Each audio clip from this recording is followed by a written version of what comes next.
According to my math, it's Friday, so I believe it might be actually Friday. And I was going through some old photograph folders on my computer, and I've got several computers, a whole bunch of hard drives, and once in a while I find myself looking through stuff I haven't seen in years. And I ran across a group of photographs I took back when I was doing research on Douglas Houghton.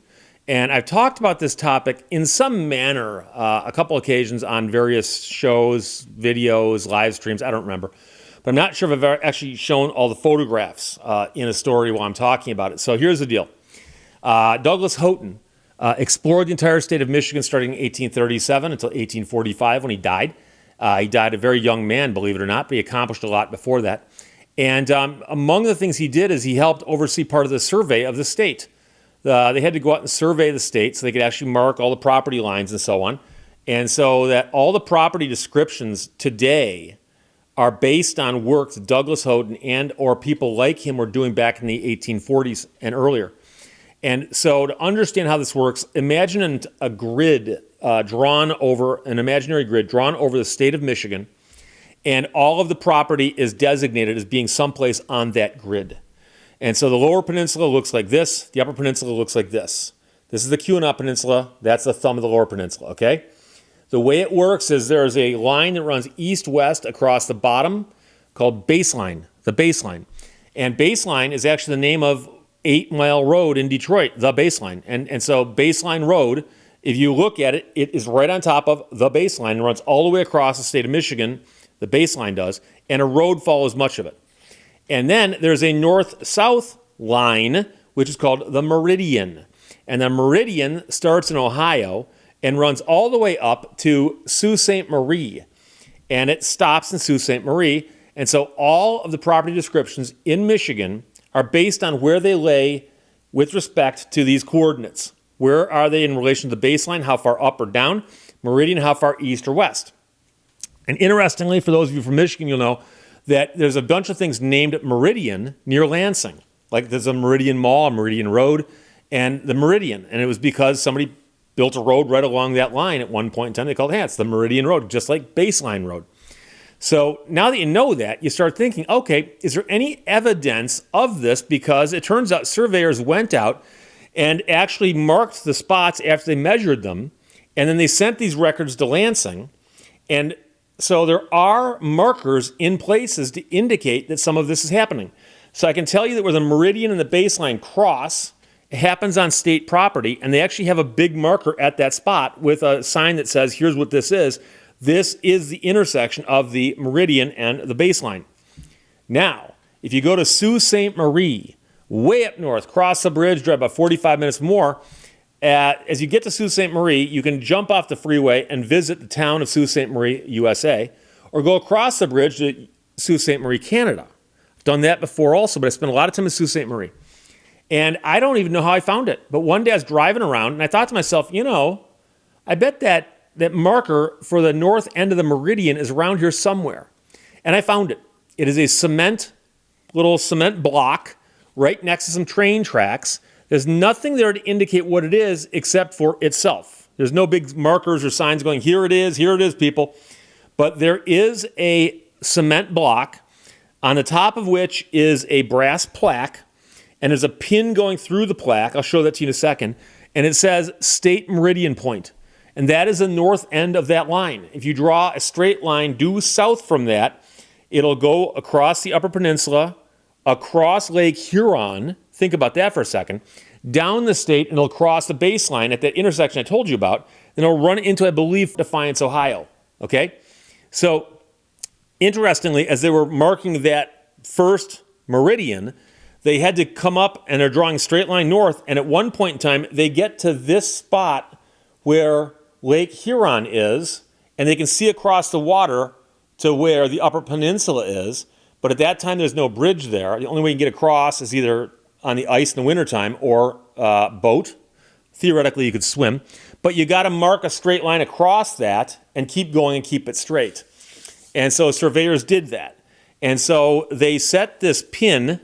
I was just sitting here battling away going, I know I forgot something, but it'll occur to me. Oh, but you forgot something over there. You have to go get it. Okay, we'll edit that out.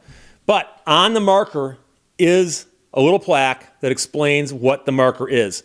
On August 25th, 1840, United States Deputy Surveyor William A. Burt established at this point the north end of the principal meridian from which all land in Michigan is surveyed. Monument erected in 1964 by the Upper Peninsula Chapter, Michigan Society Registered Land Surveyors. So William Burt was a friend of Douglas Houghton's. He was a surveyor. I've mentioned before that there are lakes in the Lower Peninsula: Houghton, Higgins, Burt, and Mullet. All four of those men were surveyors. And Burt, right here, is the guy who was leading the survey in 1840 that set that pin. He also continued some of the work heading west from there, but Douglas Houghton also got involved in the later years, 1843, 44, and 45, and along the way was also overseeing some surveying crews. But again, that's the marker that's at the railroad bridge there in Sault Ste. Marie, Michigan. And of course, I've mentioned before, Douglas Houghton drowned in Lake Superior in 1845. And what he was doing up there in October in a boat on Lake Superior was overseeing some survey crews. And he was on a boat headed back to Eagle River in October. And the boat was overtaken by a snow squall. And the boat capsized a couple times. And a few people on board survived, but 3 people did not. And Douglas Houghton was one of the 3 who did not survive.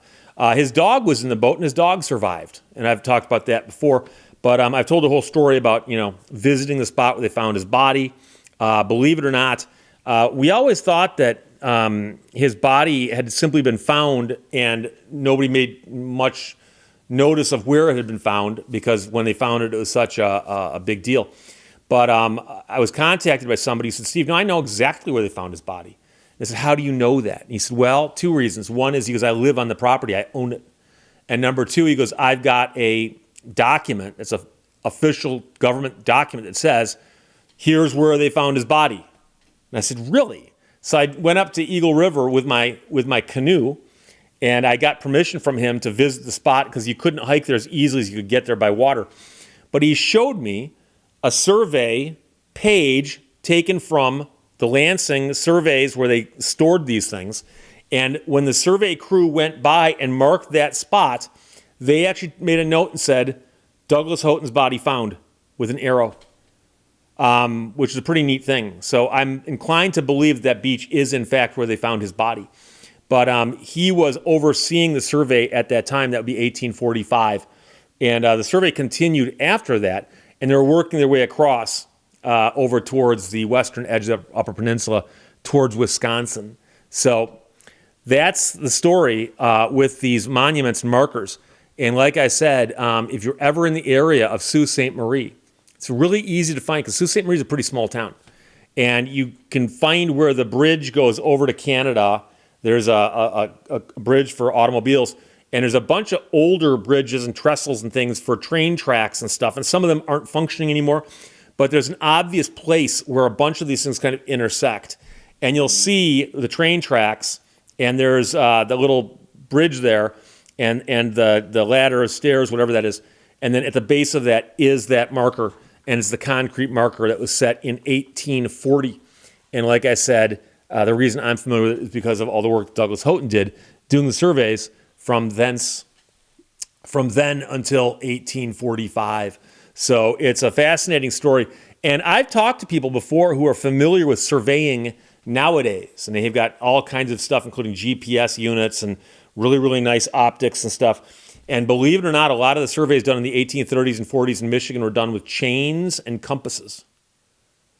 And if you think about that, you go, okay, I guess I can see how you could stretch a chain 100 feet, and then using a compass, go another 100 feet, and then go another 100 feet. Oh, but do that going through a swamp, through a lake, up and over a hill. See, the guys on flat ground who are surveying here will measure this distance, whereas you'll measure this distance. And now suddenly you won't be lining up anymore. And not only that, how do you know how high you went? Because there are places that you can't actually go. They come up to a cliff. They're not going to be able to go up the cliff and across. They're going to have to come around the other way, and And so, believe it or not, I was fascinated by this. I found a couple articles written back in the 1800s by people who were on these crews. And for instance, when they were surveying the area around Copper Harbor, there are a bunch of big hills out there, including Brockway Mountain and now Mount Houghton, but it wasn't named that just yet. And people on these crews were out there climbing up and over hills and stuff. They needed to know how high the hills were. Now, you could do that with triangulation, right? They actually figured out another way. They would actually use barometers. And they'd actually put a barometer down at lake level, and they'd have a guy take readings at the top and bottom of each hour. And then if a crew was going up and over a hill, at the peak of the hill, they'd look at a clock and wait till it's either the top or bottom of the hour and go, oh, at 12:30, barometric pressure is this. And they compare it to the barometric pressure of the guy who took the readings down at lake level. And it worked. And I've spoken to people from Michigan Tech, which is the school in Houghton, Michigan. It used to be the Michigan College of Mines.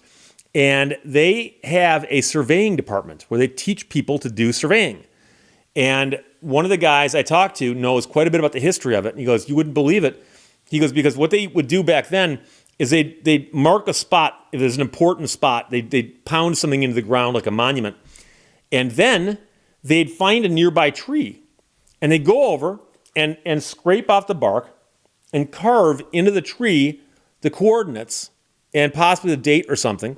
And then they'd make a note and say, okay, at the intersection of this and this, we carved some information into a tree, and the tree is 37 feet northeast of this spot. And so you double check this stuff. And the guy from Michigan Tech told me to this day, they can still go out and find bearing trees that were marked by Houghton's men in the 1840s. And he goes, some of them are down, but he goes, you can still read the lettering on the sides, the numbers on the sides. You can still read it. And you know that that's the tree.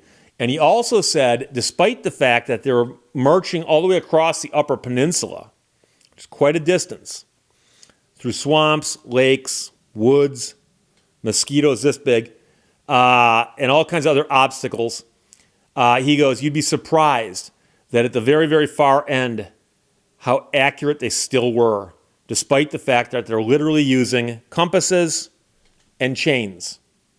And that's it. And it's a mind-boggling thing. But surveying as a profession was much more well-known back then. Nowadays, of course, it's still done, but it's done by people with this high-tech stuff. Back then, it was more of a skill set. You could, like I said, get a job working on a survey crew, maybe someday become a surveyor. I actually read the contracts that Douglas Houghton had to sign because when he was agreeing to do the survey work, he was also required to post a bond. And the government, the federal government, actually said, we'll pay you to do the work, but you got to post a bond. So in case we got to go back and redo your work, you're going to pay for it. Very, very serious undertaking. And of the people I mentioned earlier, I said Higgins, Houghton, Burton, Mullet. Higgins was a guy named Sylvester Higgins. And it turns out that Sylvester Higgins was surveying the Lower Peninsula a few years earlier. And when one of Douglas Houghton's first adventures out of the city of Detroit, he encountered, as he was leaving, Sylvester Higgins and his crew coming back.